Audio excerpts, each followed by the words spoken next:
Good day. Here is the news at noon. First, the highlights. Lagos State Governor calls for collaborative effort in rebuilding the nation. Sokoto State government pledges for Girls Learning Initiative. On the foreign scene, Israeli police confirms death of 7 people in Tel Aviv shooting knife attack. In sport, tennis world number 2, Arna Sabalenka beat Madison Keys to reach Beijing quarterfinals. Now the details. I am Taiwo Barua.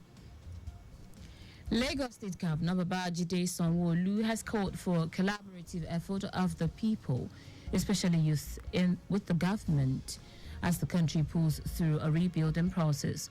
Governor Sanwo-Olu stated this at a low-key 64th National Independence Day celebration held at the Lagos House Marina. And therefore, to the youth of Lagos, we hear you, and I hear you.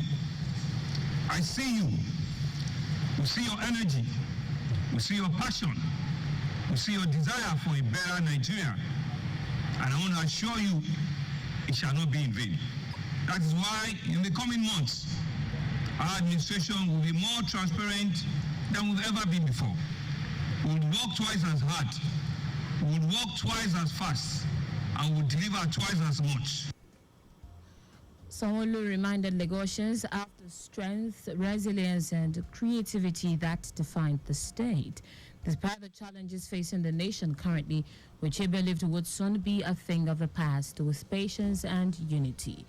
The governor noted that in coming months, his administration will be more transparent, strengthen channels of communication, make plans and progress known, listen to concerns and feedback, as well as ideas put forward for actions. And therefore, on this 64th independence anniversary, let us recommit ourselves to the values that unite us. The values of hard work, of resilience, and a shared belief in a brighter tomorrow. Let us rise above our differences and distrust. Lagos thrives when we all thrive, when we all come together as one people. Commissioner for Home Affairs Ibrahim Layode said Nigeria's 64th anniversary is a call to serve the nation and exhibit patriotism towards a greater Nigeria. Our correspondent Adiola Akindele reports that the governor inspected the guards of honor while prayers were offered by both Muslim and Christian clerics for the peace and prosperity of the state and the country in general after cutting of the independence cake. Special advisor to the Lagos State Governor on political, legislative and civic engagement, Afolabi Tajudeen, says the newly launched Flag Up Lagos campaign by the Lateef Jakonde Leadership Academy LJLA alumni will strengthen civic unity and promote the state identity. The campaign, which was supported by the Office of Political, Legislative and Civic Engagement at the Lagos State Ministry of Information and Strategy, was unveiled recently at the Secretariat Alausa, Ikeja. Appreciating the initiative, Afolabi said the campaign is in line with Governor Babajide Sanwo-Olu's vision on social inclusion and part of a broader effort by the Lagos State government to engage its citizenry. He added that the initiative will inspire Lagosians to embrace their shared heritage and display the state colors with honor, while portraying the state spirit of progress and togetherness. The National Bureau of Statistics (NBS) says importation of a premium motor spirit (PMS), also known as petrol, has dropped by 3.5 billion liters in the last year. In the latest distribution statistics released by NBS, total petrol imports reduced to 20.30 billion liters in 2023 from the 23.54 billion liters recorded in 2022, showing a decrease of 13.77% year on year. NBS also noted that petrol imports dropped by 3.58 billion liters in the second half of the 2023 compared to the year's first half. Now to the rest of the stories. Sokoto State's government has restated its commitment to ensuring the successful implementation of the Adolescent Girls Initiative for Learning and Empowerment Agile program in the state. Commissioner for Basic Education, Mohammed Al-Khali, made this known while addressing participants at a two-day sensitization workshop for zonal quality assurance officers organized by Agile. The workshop aimed to train school-based management committees in all junior and senior secondary schools across the state. Al-Khali, who was represented by the Executive Secretary of the Female Education Board, Mustafa Tukur, expressed the state's dedication to the program's success. Today is International Day of Non-Violence. It is an occasion to disseminate the message of non-violence, including through education and public awareness. The General Assembly of June 15, 2007 established the commemoration. This year's theme, Say No to Violence, reaffirms the universal relevance of the principle of non-violence and the desire to secure a culture of peace, tolerance, understanding, and non-violence.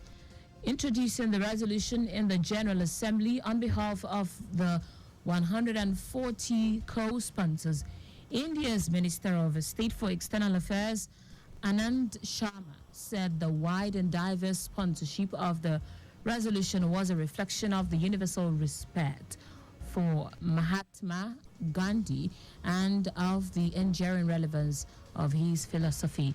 The day is observed on the birthday of Mahatma Gandhi, leader of the Indian independence movement and pioneer of the philosophy and strategy of non-violence.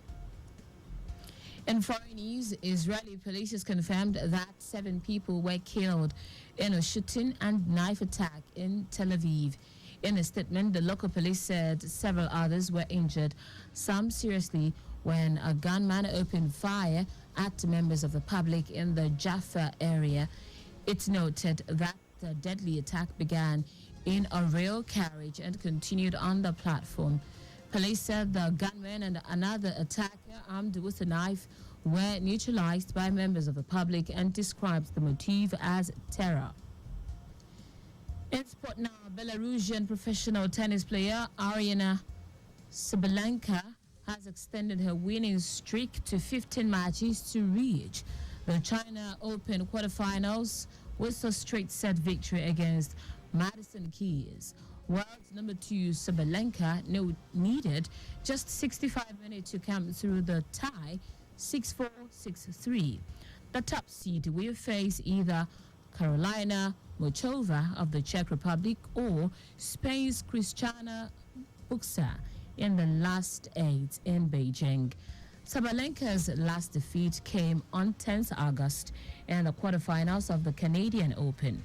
The 3-time Grand Slam champion has won 46 of her 57 singles matches in 2024. Sabalenka claimed the Cincinnati Open and the U.S. Open during her current unbeaten run.